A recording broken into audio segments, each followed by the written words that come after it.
Hi again, everyone. I'm back with another children's book for a read aloud. This one is called The Gardener by Sarah Stewart. Pictures are by David Small. I did forget to mention in the last one that you should also always mention the illustrator's name too, because they should be given credit for, drawing all the pictures.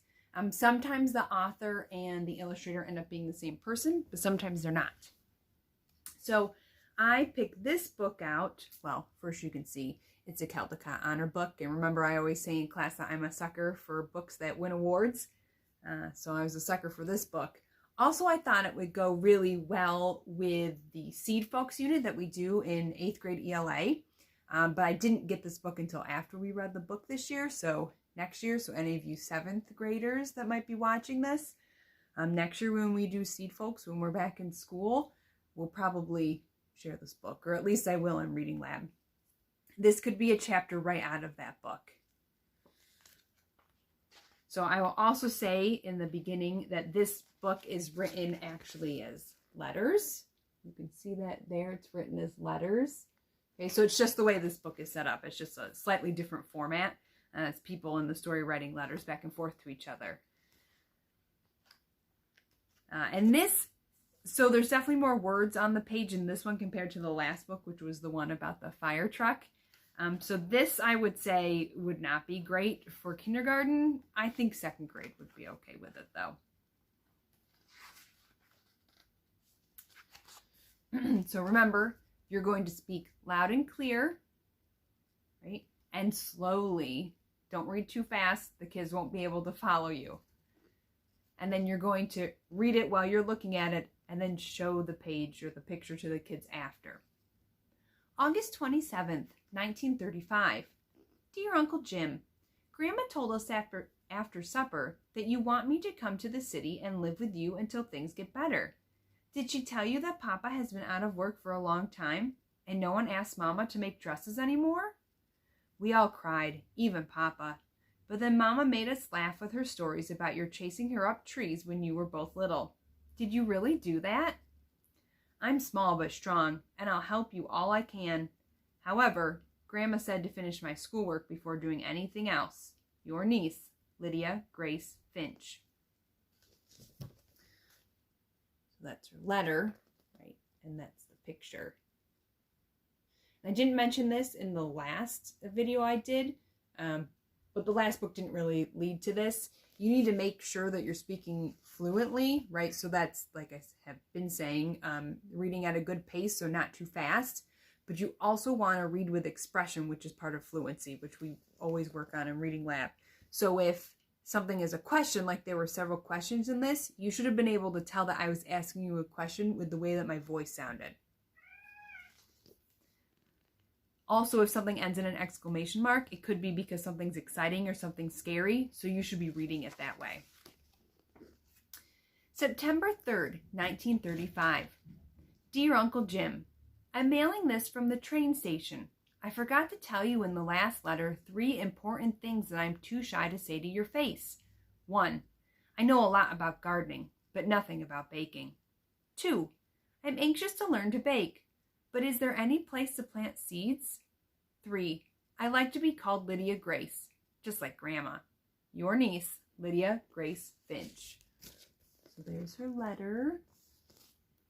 And there's the picture. She's waiting there at the train station. Remember, you need to take your time and show the picture to all the students or kids that are sitting in front of you. So that might take a little while for all of them to see it. On the train. September 4th, 1935. Dear Mama, I feel so pretty in your dress that you made over for me. I hope you don't miss it too much. Dear Papa, I haven't forgotten what you said about recognizing Uncle Jim. Just look for Mama's face with a big nose and a mustache. I promise not to tell him. Does he have a sense of humor? And dearest Grandma, thank you for the seeds. The train is rocking me to sleep, and every time I doze off, I dream of gardens. Love to all, Lydia Grace.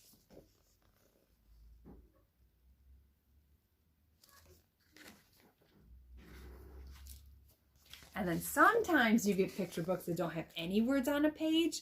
I love these.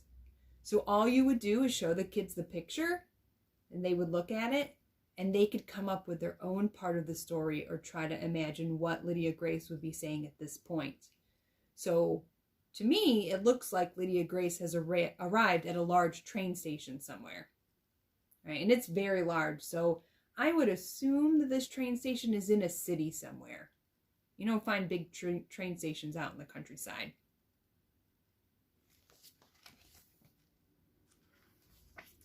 September 5th, 1935.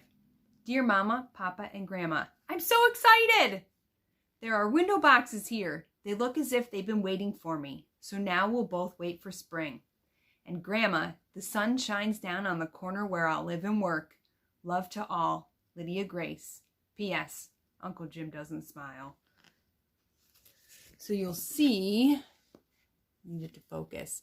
It says, I'm so excited. I know it's backwards for you guys, but there's 3 exclamation marks, which is why I tried to sound really excited when I said that line. There's the picture for that page. December 25th, 1935. Dear Mama, Papa, and Grandma, I adore the seed catalogs you sent for Christmas. And Grandma, thank you for all the bulbs. I hope you received my drawings. I wrote a long poem for Uncle Jim. He didn't smile, but I think he liked it. He read it aloud, then put it in his shirt pocket and patted it. Love to all, Lydia Grace.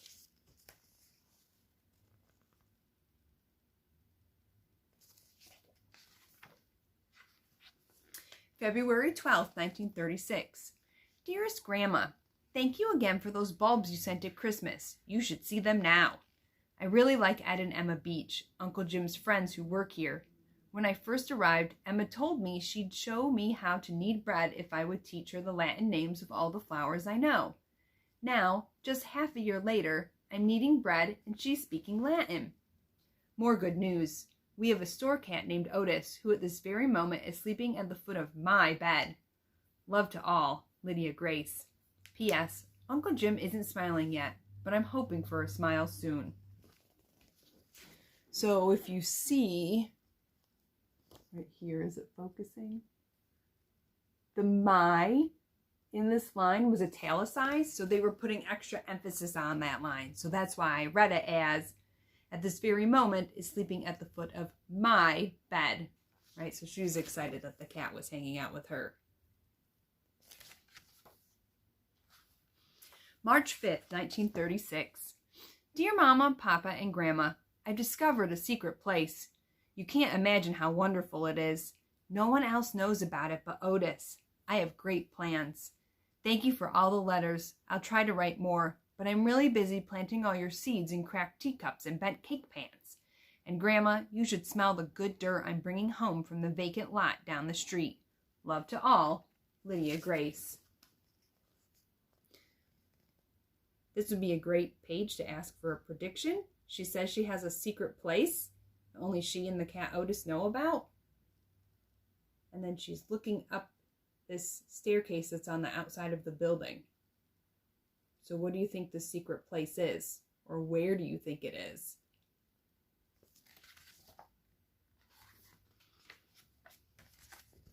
Another page with no words. Right, so what does that look like? I would say it looks like her secret place is the roof of the building that she lives in with her uncle. Is that what you guessed?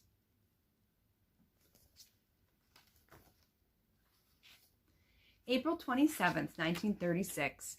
Dearest Grandma, all the seeds and roots are sprouting. I can hear you saying, April showers bring May flowers. Emma and I are sprucing up the bakery, and I'm playing a great trick on Uncle Jim. He sees me reading my mail, planting seeds in the window boxes, going to school, doing my homework, sweeping the floor. But he never sees me working in my secret place.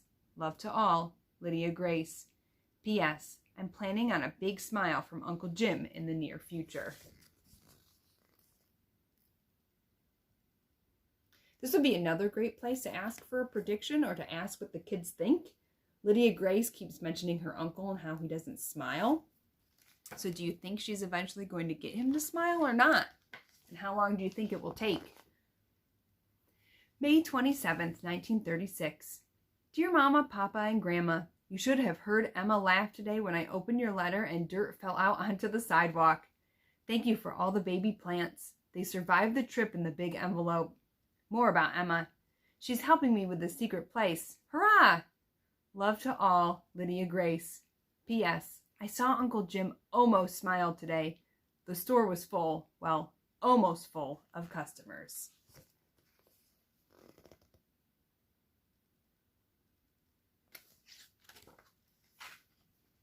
June 27th, 1936.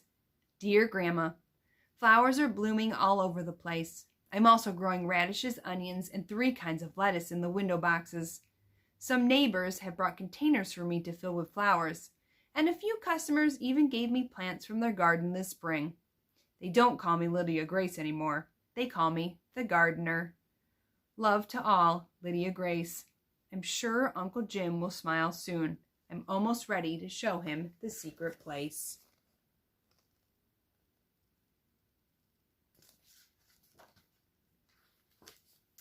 July 4th, 1936. Dearest Mama, Papa, and Grandma, I am bursting with happiness. The entire city seems so beautiful, especially this morning. The secret place is ready for Uncle Jim. At noon, the store will close up for the holiday, and then we'll bring him up to the roof. I tried to remember everything you ever taught me about beauty. Love to all, Lydia Grace. P.S. I can already imagine Uncle Jim's smile.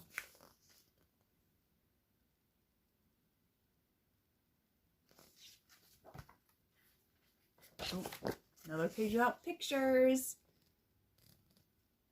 So you can see from here, Lydia Grace has completely transformed the rooftop into a huge, wonderful, amazing, beautiful garden.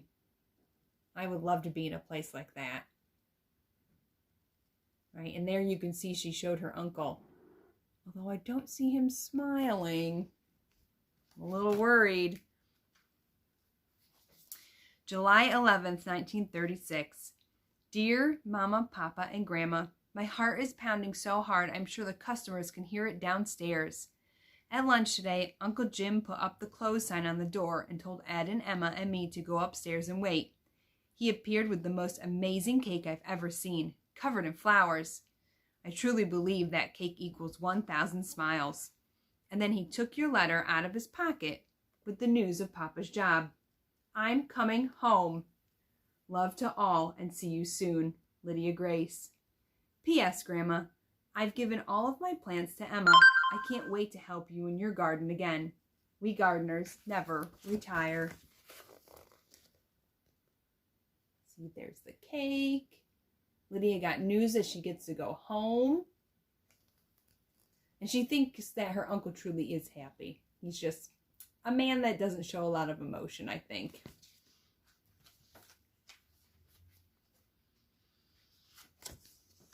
Oh, and here's the last page. No words, right? But you can figure out what's going on. They're at the train station. That looks like Lydia Grace's parents, maybe.